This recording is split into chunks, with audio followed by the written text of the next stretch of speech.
Did you know that when you're on the road with limited data or Wi-Fi, you can still listen to the X-Zone Radio Show with Rob McConnell, The Science of Magic with Gwilda Wiyaka, X-1, Dimension X, Space Patrol, and every minute of the X-Zone Broadcast Network by calling 213-401-0080, courtesy of Audio Now. No smartphone, app, or internet needed. It saves your data plan and it's free if you have unlimited minutes. Call 213-401-0080 to listen on any phone, anytime, anywhere. Remember 213-401-0080 for the best of the paranormal, parapsychology, and sci-fi radio programming anywhere, 24/7, 365.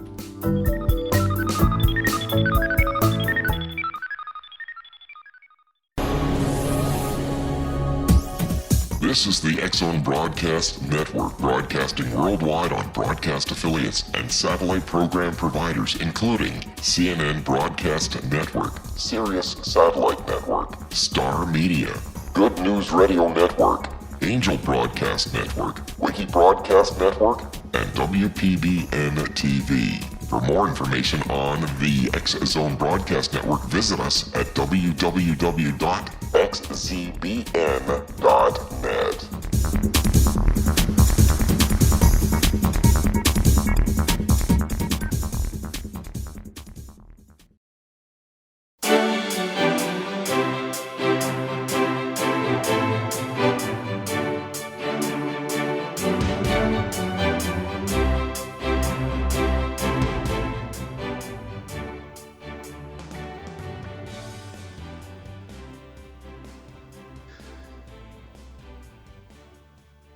A vast universe exists within and beyond our reality.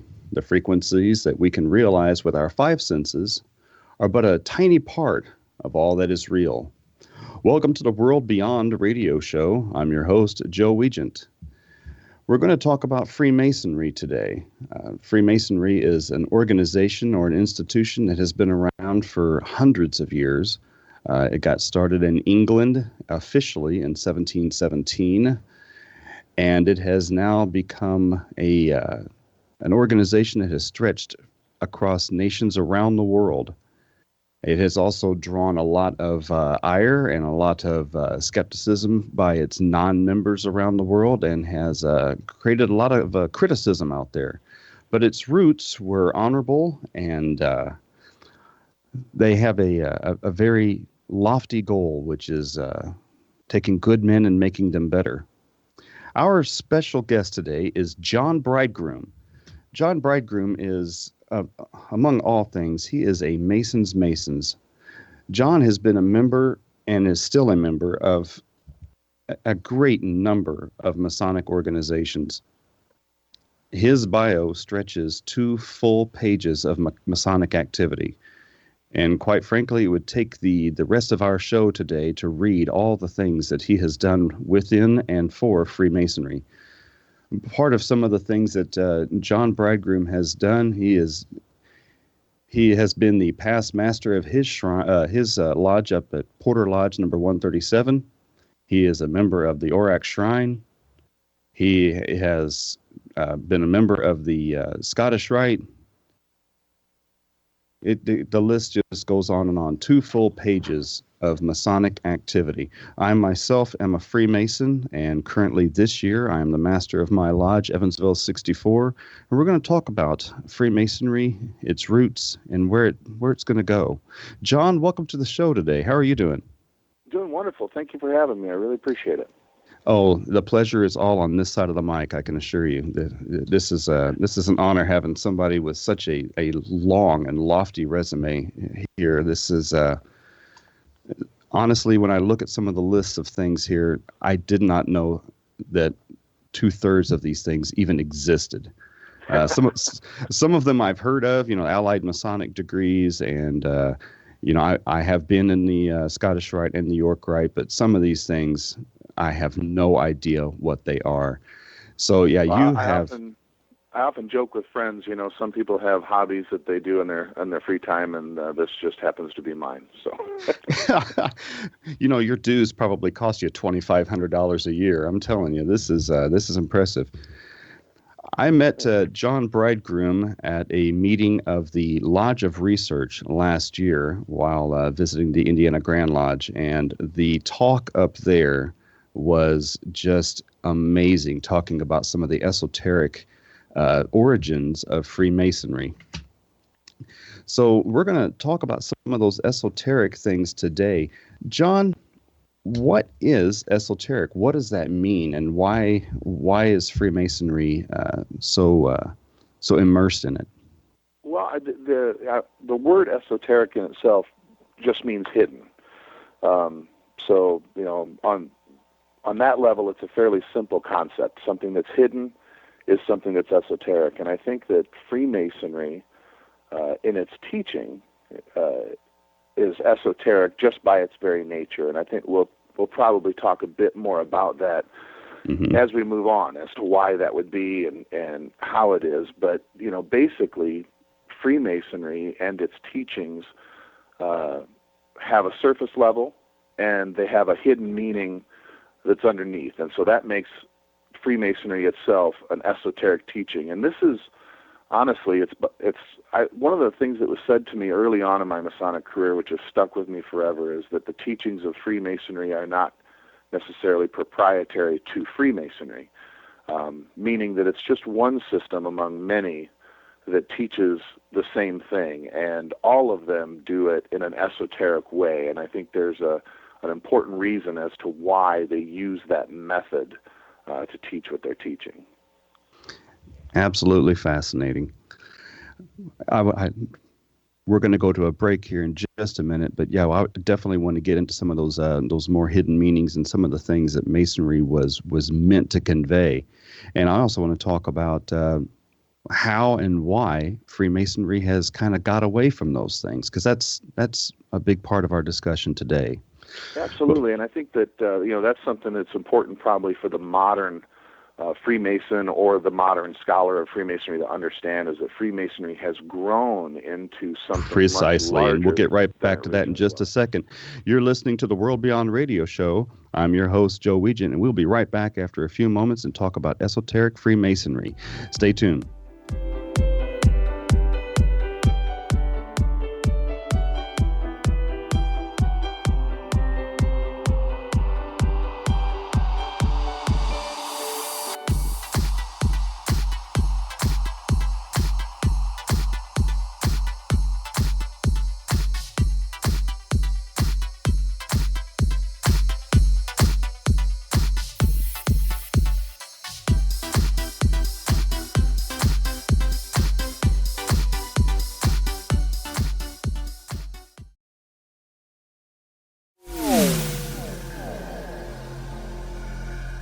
This is Kevin Randall.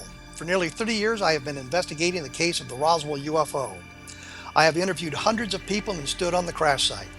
Now in Roswell in the 21st century, I have reviewed dozens of hours of audio and videotaped interviews, examined hundreds of files that relate to the crash, and have returned to Roswell in an attempt to put all that information into the proper perspective. For the first time in Roswell in the 21st century, I have made a dispassionate reevaluation of all that material and provide a new look at what happened. This is a book that clears away all the clutter that has hidden the truth for so long, strips away the various lies that surround the case, exposes the Air Force attempts at cover-up, and found a core of solid information that tells us all where the case stands today. Roswell in the 21st century will be available in just a few weeks. For more information, please visit my website at www.kevinrandall.blogspot.com.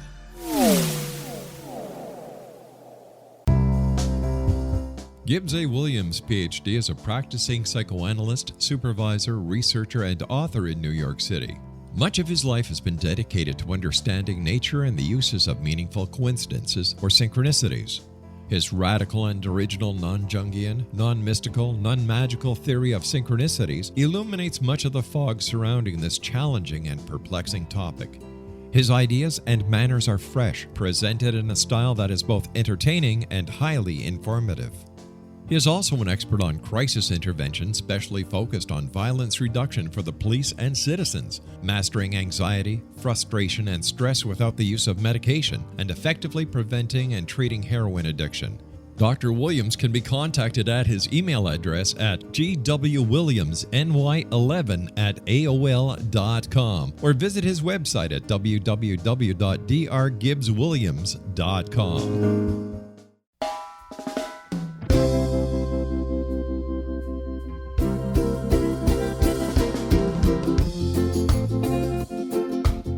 This is Johanna Carroll, host of Dialogue with Divinity on the X-Zone Broadcast Network. While walking along Kaanapali Beach in Maui this past year, I kept discovering all these shells and coral in the shape of hearts. My dialogue with Divinity was very simple. Do you want me to do a retreat to heal people's hearts in Maui next year? And of course, the answer was yes. As a master spiritual teacher, I am offering you a neat retreat called Rise, May 8th through the 12th, 2017, and the chance of a lifetime to rest at a 5-star resort for 5 days and experience a spiritual renewal of your heart and soul. Kaanapali is one of the top 5 beaches in the world. This stunning resort has undergone a $40 million renovation. I walked the entire property, checked out the room choices on your behalf, and I must say it is stunning. Our conference room faces the ocean with sliding glass doors. Maui is known as Mother Maui because it is a soft, gentle, healing energy. In the embrace of Mother Maui, you will feel yourself rising from the limitations of an ordinary life to an extraordinary journey of peace, bliss, and harmony. A greater sense of clarity. Our Rise retreat ignites renewal in the sacred elements of air, water, earth, fire, and wind. There's plenty of free time to enjoy all that Maui has to offer. A small deposit is required now to reserve your space, as this retreat, it will sell out. For more details, please go to johannacarroll.com and register today. Aloha, and I'll see you in mystical Maui.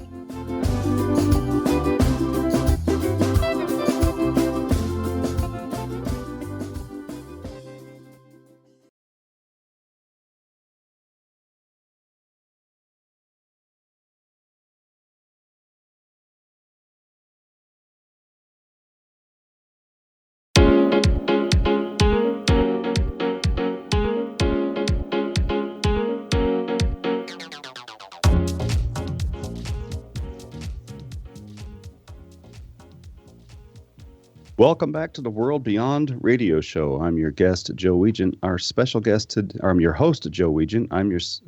Our special guest today is John Bridegroom, who has spent a career in Freemasonry, and we're going to talk about some of the origins of Freemasonry and what parts have been left behind and where we think Freemasonry shall go in the future.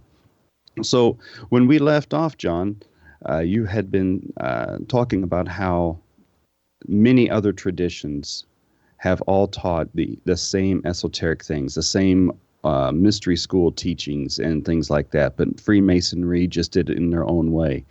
Go into that for just a little bit. Well, I think that, you'll see the method of teaching, the esoteric method of teaching, is present in all of the mystery schools, which is a term that sort of encompasses a lot of the ancient traditions, Egyptian mystery schools, Hermetic mystery schools, Rosicrucian mystery schools, all of those sorts of things. But it's also encompassed in really most of the world's religions as well. And so going back prior to formalized education, you had these systems of teaching which taught with the language of allegory. And I think that is probably one of Freemasonry's strongest assets, is teaching its students the language of allegory, because once you have kind of come to realize the language of allegory and understand it and see it, then the door opens to all of these ancient mystery schools and ancient religions and modern religions, and you can start to really see through the veil of what they're teaching to get to the heart of the matter. So can you give me an example of something that is taught by allegory? Well, certainly, all of the Masonic teachings fall back into teaching by allegory. And by that I mean that they tell you a story, and in that story is an underlying truth. So, for example, in Freemasonry, we are taught the legend of King Solomon's Temple. And we're taught about the building of King Solomon's Temple and the architect of King Solomon's Temple, and ultimately the death of the architect and the archetype of beauty and understanding. And what we know in Freemasonry is that we're not actually being taught a historical lesson about how to build a temple, or a historical lesson about what happened surrounding the erection of King Solomon's Temple. We're being taught how to build the temple of man, and we're using the language of architecture and applying it to the science of character building. And I always laugh. You hear the new Mason come in, and he wants to know, is Hiram Abiff real? He wants to know what's the historical context? Where's the story that I can find out who this guy was and how it was? And really, that's unimportant, because what's important is how do those lessons apply to building the temple of man and erecting the temple of your own life with an end goal, which I think ultimately is spiritual. Yes. And you'll see the same thing in religious teachings. And, sometimes you have to be careful in discussing those types of things to keep from offending, whether you want to say that this religious teaching or that religious teaching is allegorical as opposed to historical. Sometimes you can offend the person that you're talking to, but there's an old Hermetic saying that the lips of wisdom are closed, but to the ears of understanding. And that ultimately speaks to the allegorical nature of the things that we're discussing. Absolutely. There's just some things that cannot be taken literally, especially when it applies to improving a person's life and improving a person's standing not only in the world, but before the eyes of the Creator. Well, I'll tell you why it's important, in my opinion, and that's that humans, in their very nature, learn by doing. For example, say you have never tasted an orange.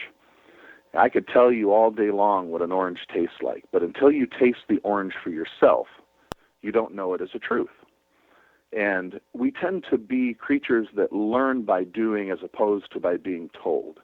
So this is the purpose of teaching with allegory, because when you teach with allegory, it allows for the moment of personal discovery in the student himself, which then cements it as truth in his mind. So you can teach the story on the surface, and they can learn the story on the surface, but until they dive in and can learn the purpose of the allegory, then they discover the truth for themselves, and it cements itself in the human psyche. And so to me, that's the purpose of teaching with allegory, and why both religions, mystery schools, and the tradition of Freemasonry use this as a teaching tool. Amazing. So, since Freemasonry is esoteric in its nature, but it doesn't announce that it's esoteric in its nature, what's the takeaway from that? I was asked to speak one time in a very interesting situation, and I had a group of non-Freemasons ask me why we keep the secrets that we do. And I told them, I said, we don't keep any secrets, to be honest. I said, we have some very surface secrets, which are, signs of recognition, grips, words, that sort of thing. But those really don't have a lot to do with the teachings of Freemasonry themselves. And I said, I'll tell you anything you want to know about what we do as Freemasons. And they said, well, that doesn't make any sense. Why do you keep it secret? And I said, it's not secret. It's just that you're not ready to hear it. And that's really kind of the way that most of these revelations happen. So you want to tell somebody that, we as Freemasons are just trying to make good men better, and that sounds ridiculous to them. Well, why would you be doing that behind closed doors? Why would you have these elaborate rituals? Why would you do all that? Because they don't want to accept that at the heart of it is just a system of morality to teach us to be better men to our fellow men and our communities around us. And until they're ready to look at that plainly and see it, it becomes the open secret of the world, Outstanding. Unfortunately, that secrecy has it's cost us a lot of problems over the years, especially lately. Sure. Traditionally, people will destroy what they don't understand. Mm-hmm. And I don't know if that's, if that's fear or self-preservation, but when you're on the outside looking in and you can have that flight of fancy that the people behind closed doors are plotting your own destruction or your own demise, and you can't accept the fact that what they're doing there is really kind of, simple and at the heart of it what the human condition is designed to do, which is to work together and help each other and support each other, then you want to shut it down because you feel it's something that you're not a part of. And I think that, it's a perceived secrecy, and it's that perception, that misperception is what's caused a lot of the attacks upon the fraternity over the years. I always joke around that Freemasonry is so secret that we all wear rings and stickers on our cars and T-shirts and hats to let everybody know that we're Freemasonry because that's how secretive it is. Truthfully, I think that the heart of the aggression towards Freemasonry actually started with the Bavarian Illuminati in Germany. Mm-hmm. It makes sense because the Illuminati has become the buzzword for the secret society. But it's really such a brief sliver in the history of the fraternity and initially had nothing to do with the fraternity. But the founder of the Bavarian Illuminati, Joe Weishaupt, used the Masonic Lodge as sort of a fishing ground. He went out there and called Freemasons and held meetings within Masonic lodges and things like that for his group, and ultimately was banned from Germany for doing so because it was at a time of political unrest. And I think that that's been sort of a brand that's been stuck to us for way too long. Yeah, I was going to get into that later about how Freemasons have been connected to the Illuminati, and that kind of cleared part of that up. Of course, the Illuminati has now been attached to any part of any government that's trying to act outside of a government, and unfortunately, we keep getting lumped in with that kind of thing. Absolutely, yeah. So, with it being esoteric, and with Freemasonry trying to teach these lessons of morality, what does Freemasonry give its members when they walk in the door? That's an interesting question. I think that you hear a lot of talk of membership and things like that within the fraternity, and concern over the size of the fraternity and people coming and not sticking around, that sort of thing. And I think a lot of it revolves around that specific question right there, because if you were to ask me plainly what does Freemasonry give its members, my answer would be nothing. And that's what we should really be telling people that join Freemasonry, is that Freemasonry is going to give you nothing, because Freemasonry is a philosophy and a science of discovering for yourself. We say we take good men and make them better, and I think that is incorrect. I think we take good men and give them the tools to make themselves better, because ultimately, the mantra of Freemasonry and of most of the mystery schools is to know thyself, is to look within and find the deeper truth inside yourself. And what does that mean? And how does it, what are the ramifications of the world around you once you can get to that point? There is no secret. There is no one answer that when you join Freemasonry, they're going to pull you into a side room and say, here it is. Congratulations. Now you know what you need to know. It's a lifelong journey that, where you end probably depends largely on where you start, Yeah, I think Ben Franklin said that, where he said, if you're looking for the wages of Freemasonry to be gold or wages or partnerships or business deals and all that, you're looking in the wrong place, because that's not what we're here to offer. Absolutely. Of course, I'm paraphrasing and I butchered it, horribly, but that's basically what he was trying to get across, is that you don't come here looking for, sweetheart deals behind the closed doors and guys giving each other discounts and things like that, because it's just not going to happen. It's about what you're doing for yourself. Absolutely. We are conditioned into a material world, from birth, really. And so, again, trying to reset your mind to look at things in an allegorical nature.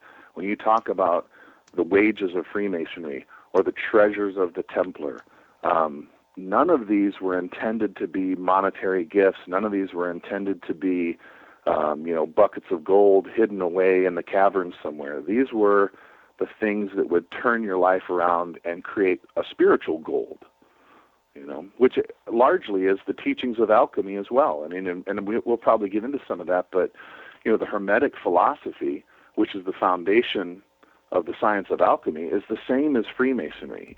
It's the exact same teachings, but using the language of the chemist as opposed to the language of the builder. That is great. And I definitely do want to get into the alchemy and the Hermeticism as soon as we get back from our break. You're listening to the World Beyond Radio Show, and I'm your host, Joe Weigant. We are talking this hour with John Bridegroom, and we are discussing the esoteric nature of Freemasonry. And we'll be right back in just a few minutes. If you wish to get a hold of John Bridegroom, you can reach him on his website, www.themasterscraft.net. Hang around, folks. We'll be right back in just a second.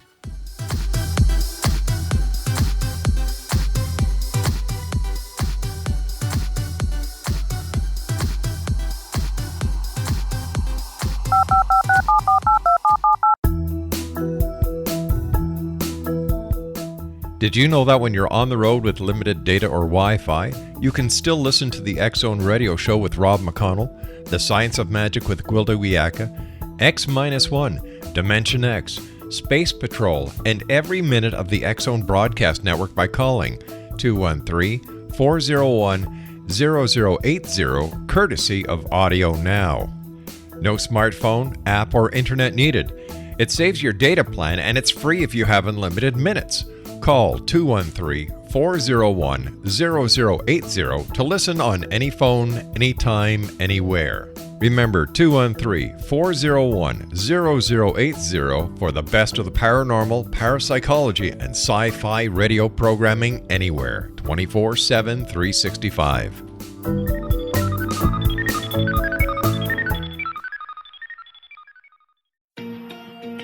Wouldn't you love to know the secret to everything? Well then, meet Dr. Kimberly McGeorge and her cutting-edge breakthrough knowledge that combines science with possibility.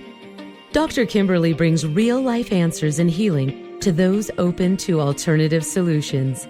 She teaches solution-based programs and classes that will change all areas of your life forever. Specializing in conscious creation, intuitive readings, and energy medicine, you can rapidly shift health, relationships, business, and money and abundance challenges quickly. Receive her best-selling book, Secret to Everything, at no cost by going to secrettoeverything.com/X-Zone. That's right, transformation can start now. Just go to secrettoeverything.com/X-Zone and receive Dr. Kimberly's book for free.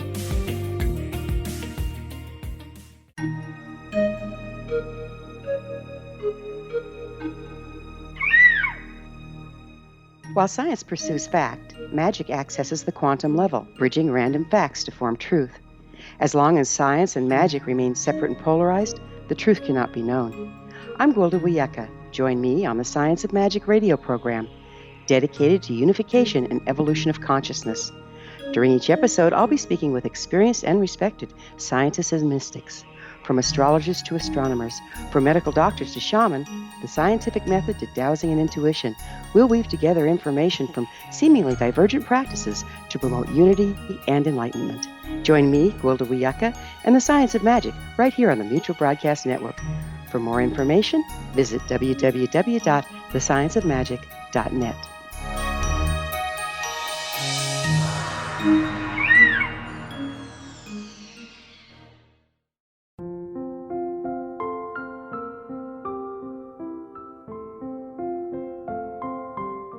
I am Dr. Carl O'Helvey, founder, president of a new cancer foundation focusing on evidence-based physical, mental, and spiritual interventions, including natural cancer cures, prayer, meditation, affirmations, nutrition, and other related holistic cancer prevention and cure modalities.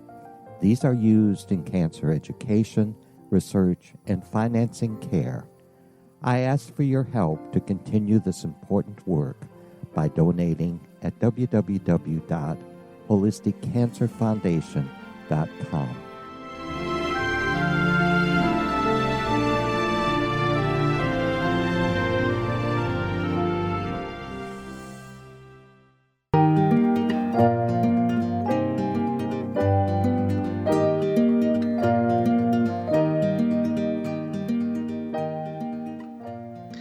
Welcome back to the World Beyond Radio Show. I'm your host, Joe Weigant. We're discussing esoteric Freemasonry with John Bridegroom. John, when we just before we went to break, we were discussing alchemy and some of the mystery school teachings. I would like to go into more detail about that. There are so many movies and references and all kinds of literary references to alchemy being that of trying to convert gold or lead to gold, because they're simply, one element or one electron apart on the periodic table. But That's not what alchemy was originally intended for. No, I don't think so. And in my opinion, it's suffered the same fate as, Freemasonry on the surface level. Its exoteric teaching was converting lead into gold. And I think that especially, during the medieval period and the Enlightenment, there were plenty who spent their lives trying to perfect the science of converting lead into gold for monetary gain. You hear stories of practicing alchemists being basically imprisoned by the lords of the land and sticking them away in a laboratory and forcing them to try and create gold for the monarchies. There's a few that claim to have successfully accomplished it, and I think that it's certainly possible. We've seen in science today that there is the ability to convert actual lead into actual gold, although the energy expended makes it not profitable. But ultimately, the teachings of alchemy originally, I don't think, had anything to do with that. And I think that's the reason why, if you try to become a student of ancient alchemical texts, you'll find it maddening, because the language they used was not consistent across the board, which doesn't really lend itself to scientific experiment, but it does lend itself to an allegorical teaching of changing the base man into spiritual gold. It's the changing the lead into gold is similar to the rough ashlar to the perfect ashlar in Freemasonry. So is that the foundation of some of the mystery school teachings? Well, I think that if you look back at many of the ancient mystery schools, what you're going to find is the foundation is Hermeticism, which is really probably the earliest example of a theosophy, which is a religion and a philosophy sort of mixed into one. Mm-hmm. And all of the Hermetic teachings are attributed to Hermes Trismegistus, which some say equate to the Egyptian god Hermes. Some say that it was an Egyptian teacher and philosopher, and his teachings are the foundations for both the science of alchemy and Hermeticism itself, which is the basis of much of the ancient mystery schools. Some of the writers of the early 20th century, Madame Blavatsky, Aleister Crowley, Gerald Gardner, they all adhered to the mystery school teachings. And of course, Madame Blavatsky could not have been a Freemason at the time, but Gerald Gardner at least got his first degree, and Aleister Crowley and his contemporaries were all Freemasons as well, but they adhered to some of these mystery school teachings. did they bring those things into Masonry, or did they take Masonry and apply it to the old schools? That's a point of some argument and some debate amongst, I guess, many of the modern day Masonic scholars. And I would say that maybe they expounded upon it, but I certainly don't think that they brought it here in the first place. And if you look at some of the more renowned sort of Masonic scholars, your Albert Pike or your Wilmshurst, they all speak very plainly about there being a deeper, richer tradition that predates the modern Freemasonry that we know. And there's the argument that we grew out of the operative craft of Masonry. Mm-hmm. I don't think that that's true. I believe that we adopted the structure and symbolism of the operative craft of Freemasonry to perpetuate the teachings of the ancient mystery schools. And really, you can see the definitive change around 1725 with Anderson's constitutions and the creation of the third degree. And that's where we really start to see Freemasonry take the form of an ancient mystery school. And I think, it's important to know, and I don't think Aleister Crowley is a touchy subject with a lot of Freemasons, and I don't think he was ever a regular Freemason, which we probably don't need to get into a discussion of clandestine or irregular Freemasonry here, but certainly he was as educated as any Freemason of the day and worked very closely with several prominent Freemasons who also were prominent in things like the Hermetic Order of the Golden Dawn or the August Order of Light or the Rosicrucians of the day. So. Absolutely. Yeah, he didn't, as brilliant as he was and as prolific a writer as he was, he didn't do the world and some of the organizations that he was a membership, he didn't do them any good by, trying to go out and become the world's most wicked man. Yeah, and it's also fascinating to know that he was doing all of this at the turn of the century, late 1800s, early 1900s. It's an insane time frame for the things that he was doing and accomplishing. Yeah, and that also speaks about the level of enlightenment across the world, because while he was in Europe doing those things, you had Madame Blavatsky and you had Manly Hall and you had some of the other Theosophists in America expounding the same principles. Absolutely. And I think that, Madame Blavatsky, again, here's a situation where you've got someone who was not a Freemason, but understood and was able to really competently lay out all of these ideas and philosophies outside of the structure of Freemasonry. So again, you see that, it's not necessarily proprietary to what we are, but we are just another branch that teaches the same things. Yeah, I think I had read somewhere that while she wasn't capable of becoming at the time, a modern Freemason, she had been inducted into several Masonic type organizations, out of which she created the Theosophical Society. So she had an intimate knowledge of how the structure of Freemasonry works, even a part of the rituals, but was not a member of the all-male Freemasonry organization and institution that we know today. Sure. I think that Aleister Crowley gets a pretty heavy rap from folks looking at and calling himself the great beast and doing the things that he did, but certainly this direction in life is not an easy one. And you start dealing with concepts and notions that are outside of your everyday teachings and everyday lives, and the idea that you can have control over the world around you and mastery over yourself. And I could see it's a very thin line to be led astray. And I think that, in my opinion, Aleister Crowley went down a dark road, which is sort of the antithesis of the teachings of Freemasonry. But others would argue that, but I don't know.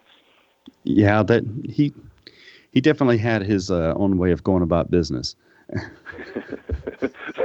That's a good way to put that. Yeah, but he brought those things to and took those things from other orders like the Order of the Golden Dawn, and really took concepts like terosophy and wrote his own cards and created some of his own artwork and did a lot of his own things, but he did that out of a structure of Golden Dawn and Freemasonry and some of these other organizations like that where he had been member. Yeah, and I think that he's misunderstood in a lot of ways too. I mean, certainly he had his insane escapades. You can't deny that. But I think that he understood at a fundamental level the notion of these mystery schools and his the creation of his own religion, essentially thelema, and the slogan or catchphrase of that, "Do what thou wilt shall be the whole of the law." Exactly. I think that's misunderstood because I think ultimately he's speaking a great truth there, and people think that what that phrase might mean is you can do whatever you want. I don't think that that's what intended. I think what he was saying is do what thou will. In other words, the will of the individual. If you follow the true will of the individual, that's the only thing that there is. And ultimately, I think in a Hermetic science, the idea that the universe is mental, the power of the human will, the power of the vibration of the human will becomes the only thing that's true as far as mastery of the self and mastery of the world around you. And I think that that's what he was getting at with that, although it's greatly misunderstood even by his own followers. I tend to agree with that. I think that a lot of his escapades that brought him the negative light was just a means by which he was simply trying to attract attention to himself so people would listen to his message. Kind of like in the same way that, Ozzy Osbourne would, bite the head off bats on stage and all that. And everybody said, wow, here's a guy who's going way out there. But it got people into the stands buying tickets. So, it's exactly that kind of attention-grabbing thing that, I have to be so outrageous and so over the top just to get you to listen to what I'm trying to say because what I have to say is important. And he was, really trying to propound some of these mystery school teachings. And he wasn't the only one out there trying to get this message. It's just I think he went so over the top trying to get attention to it that it caused him a bad rap.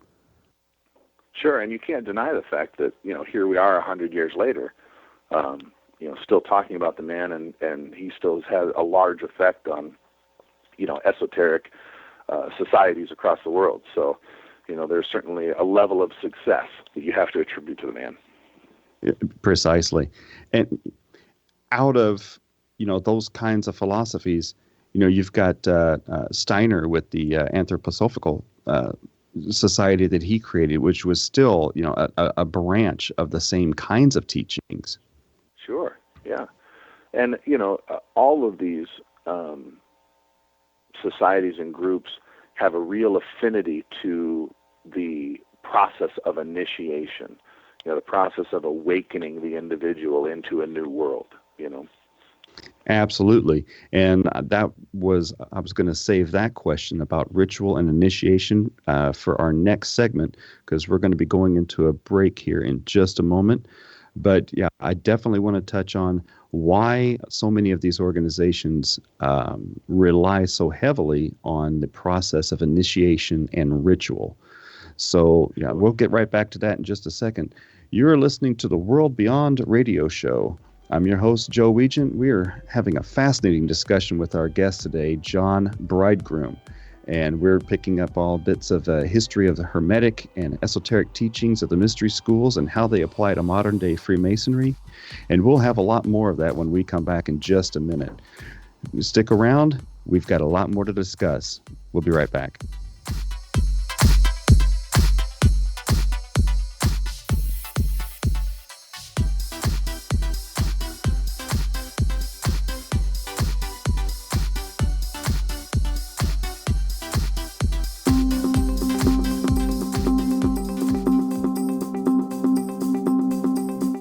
As host of Dialogue with Divinity, I am thrilled to join the X-Zone Broadcast Network and their growing number of affiliates.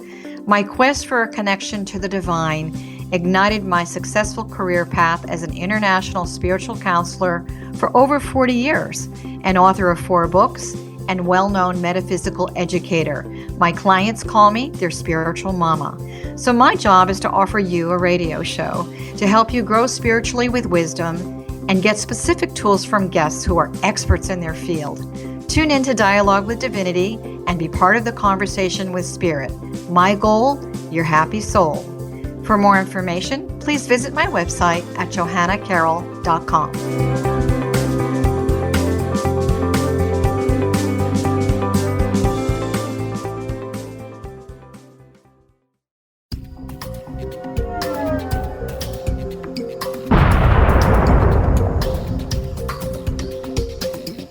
Coming soon to the X-Zone Broadcast Network is A Different Perspective with me, Kevin Randall, as your host. We'll be taking a close look at what is happening in the world of UFOs today with side trips into the paranormal. Guests will range from those who are household names to those who have a different perspective on a variety of topics.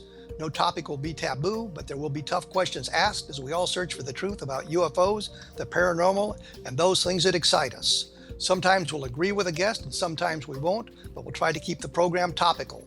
For those of you who would like to read, be sure to visit www.kevinrandall.blogspot.com and remember to listen to the other fine programs on the X-Zone Broadcast Network at www.xzbn.net.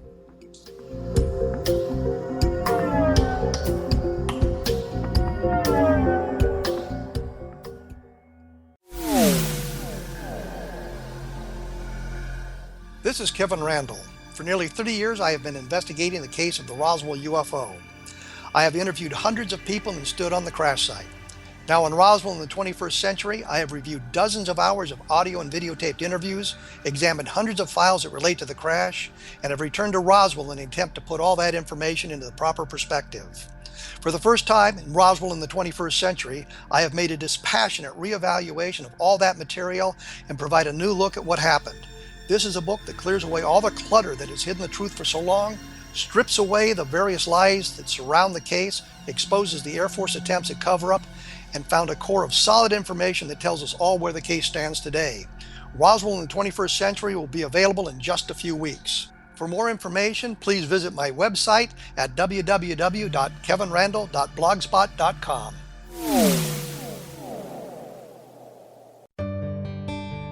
Afterlife expert Roberta Grimes was the first one to say that dying can be fun.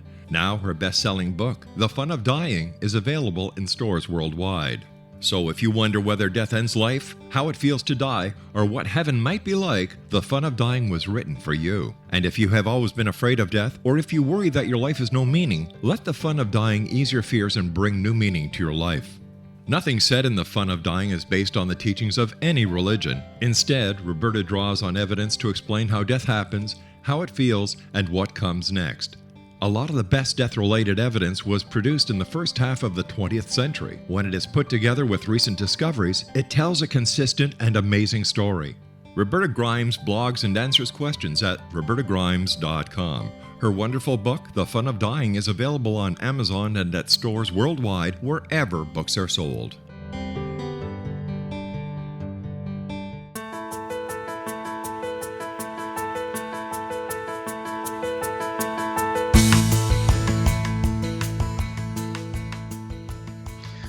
Welcome back to our final segment of the World Beyond Radio Show. I'm your host, Joe Weigant, and we have been talking for the last hour about esoteric Freemasonry with our special guest, John Bridegroom. Our show is produced and carried by the X-Zone Broadcast Network and REL-MAR McConnell Media Company, headquartered in Hamilton, Ontario.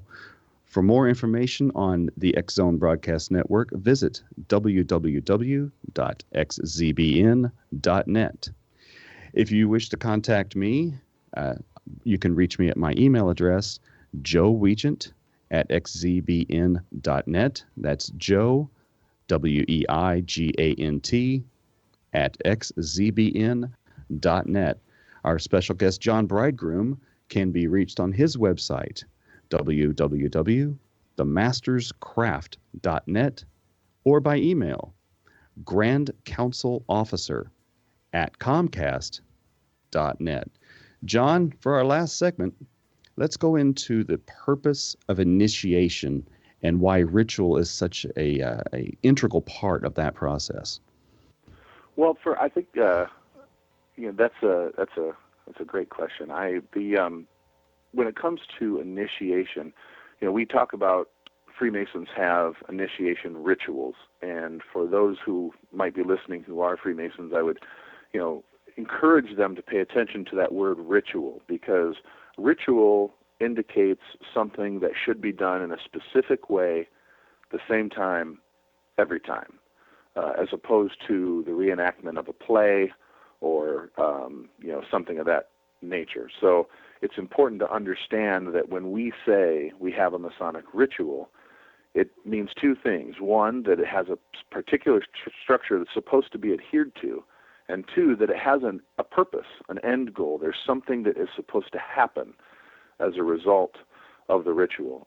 In that way, I think that we can come to understand that initiation ceremonies, initiation rituals are intended to awaken the mind of the individual to a new process, a new way of learning, a new way of seeing the world around them. And if done properly and done correctly, it can open the mind and give him sort of a new starting point to begin his new life in this process. There's lots of things in the Masonic fraternity that allude to that. After you come through the ritual, you're being placed in the northeast corner, like the cornerstone of a building, the beginning, the foundation to erect your new life, to erect the temple of man. We have a lot of things that refer to that process of initiation as being the beginning of the rest of your life. And so I think that's why these organizations have focused on initiation rituals. The ancient mystery schools, the Hermetic sciences, Freemasonry, they all focus on that initiation ritual because it's important to break you out of the world you had been indoctrinated into from birth to start a new life of self-discovery and self-mastery. Perfect. Sometimes in order for a person to redirect their thinking, they need to be confronted with that thought and have to tackle that intellectually. And I think part of that ritual brings to that new candidate when he comes in for that first degree. There's a lot of unknowns happening there. But at the end of the night, whenever the lectures are given and they explain why these things happened, why they were done this way, the purpose behind why we had to do this, I think it clears things up for a candidate so that way they get that takeaway moment where they can say, okay, this is for a reason and I understand that now. And I think no matter what organization that you're trying to join, I think that confrontational moment where this is the way you think today, but afterwards you're going to think like this. And I think that's important. What do you think? Yeah, I agree. And lest anybody think that this is just a strange idea that strange people do behind closed doors, isn't this also the underlying purpose of baptism or being born again or confirmation? I mean, these are all turning points in which they say, okay, in a spiritual journey, now you begin anew. Now you start again. And I think that without that change, and in today's society, more than maybe 100 years ago, where we are filled with distraction, where every day we have social media, we have television barraging us with 30-second clips, and we don't stay focused on anything for longer than a minute and a half, this world of distraction. The process of initiation becomes so much more important to shake us out of that state that we're in and to bring us into a state of introspection, a state of focus, and a state of control, Yeah, some people have even blamed that process, the modernization of America or even across the world, with the decline in membership, because 100 years ago You had to make sure that, your horse was fed and your wagon was tied up if you wanted to go to lodge, because, it was a drive. And, you had to, park your horses outside just to get to lodge. There were no distractions. There was work, and then there was lodge. And now we've got, 300 channels of nothing to watch, and, two different major game systems with 1,000 games out there.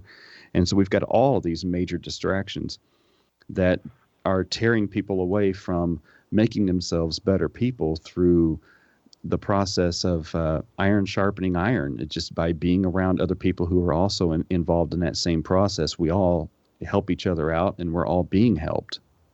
Absolutely. And Freemasonry needs to stop being concerned with the size of its organization, in my opinion. Mm-hmm. It's always been a minority of people who are trying to rise above. It's always been a minority of people who want to understand the truth.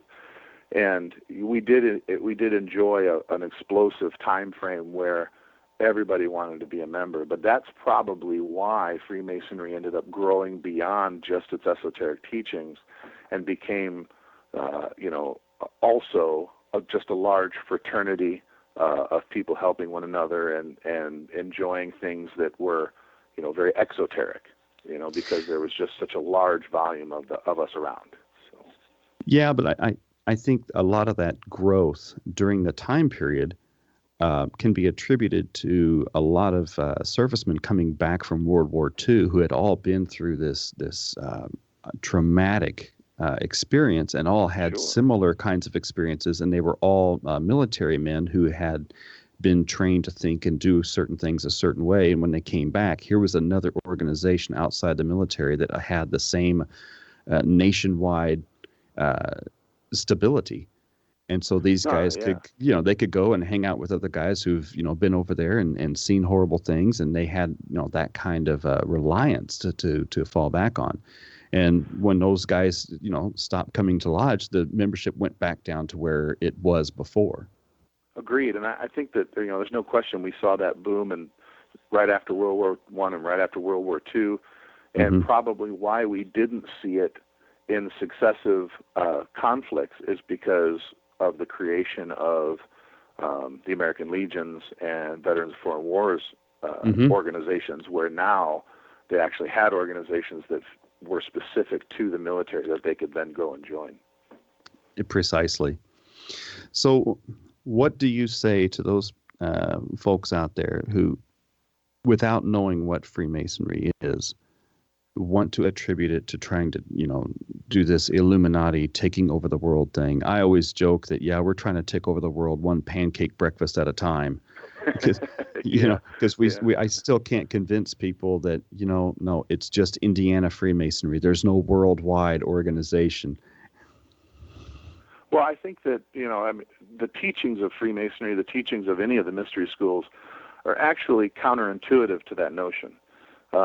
We're not concerned with controlling other people. We're more concerned with learning how to control ourselves and change our own personal worldview.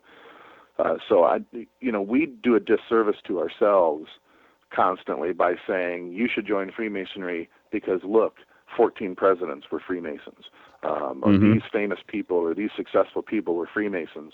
And, we're proud of those people, and that's why we point to them, but it also lends people to think that maybe the reason those people were successful is because they were Freemasons. It's actually quite the opposite. I remember before I joined the fraternity, I thought to myself, well, I've never seen a poor Freemason, so that they must be have some secret that makes them all successful and wealthy. And the secret is that if you learn to control yourself and you learn to be an upstanding moral person and you start treating everybody the way they should be treated, you can't help but be successful. You can't help but grow and become a better person and do the right thing if you apply the teachings of Freemasonry to your life. So ultimately, those people were successful people who found Freemasonry. Freemasonry didn't make them presidents and didn't make them celebrities, I always say the same thing. Were they good people because they were Freemasons, or were they Freemasons because they were good people? Right, absolutely. But I think Freemasonry gives them that vehicle through which they can apply the good parts of their lives and learn how to do it more effectively, more efficiently, and to do it with the support of other people along that same path. Yeah, I couldn't agree more. I mean, I think that, at least for myself, I can say that the teachings of Freemasonry have changed who I am as a person, and they've taught me to, control the things in my life in a way that's beneficial to everybody around me, not just myself. Absolutely. It's really not a selfish ideology, even though the goal is to know yourself. The purpose is to improve the life of everyone around you. Couldn't agree more. Thank you for listening to the World Beyond Radio Show. I'm your host, Joe Weigant, and we've had our special guest, John Bridegroom, and we have enjoyed having you with us today. Keep tuning in. So we'll always have me. something really interesting to say. Thanks a lot, folks.